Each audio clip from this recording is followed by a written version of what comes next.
Mission complete, the Goodwood Festival of Speed in a Day begins now. It did start off a little rough with an early start and then an hour of traffic around Goodwood, but I speed walked my little heart out after checking into the media centre as I made my way down to the start line. And that was a solid 15 minutes, but it was all worth it because I had an interview set up with the lovely people at RBW. And I'm really excited to post it soon because they are mixing classic cars with electric cars and I think that's pretty cool. Had to stop off at the Royal Air Force because I'm a slight plain girl, slightly, but time was ticking, so I made my way around the supercar paddock at super speed, and it was a little painful because there were some gorgeous cars. The Haas F1 team was kind of a golden thread throughout my day, and I started off with their interactive hub, which I've made a full video about. Then I started a little side quest to find pizza because apparently that is all I wanted, although it did get slightly interrupted because how could I have not taken time out of my day to watch this? I ate the pizza at a speed that made it seem like my life depended on it, but that was because I was dashing to the Porsche stand to see Dua Lipa.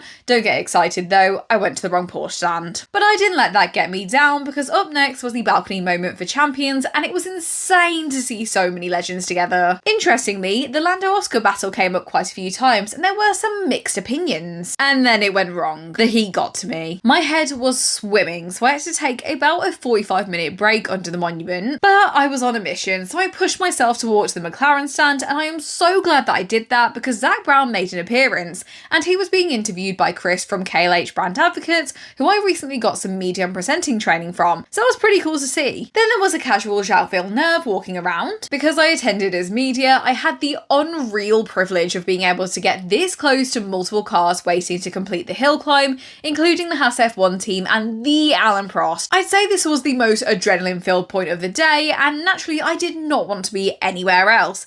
But it did set me back on my mission. Now I had walked through the F1 paddock multiple times that day, but it had always been rather busy, so this was my first chance to properly look at the cars, especially Haas, who had more than an open car on display. And I got a photo with Ai Komatsu, which I was buzzing about. Sadly, I am a little bit of a realist, so the likelihood of me completing Goodwood was looking pretty slim, which meant that I did dash around some of the other cars, but I kind of accepted my fate. So I looked around the Takua stand at a little bit of a slower pace, and it did inspire me to make some videos. But overall, it is such a shame that I wasn't able to see essentially the right-hand side of Goodwood, nor the rally stage, because they were so fun last year, and I have seen some videos from this year that look really, really good, and I definitely got FOMO from them. Honestly, I think the odds were stacked against me because there is so much to do at Goodwood, but hopefully I have more luck next year.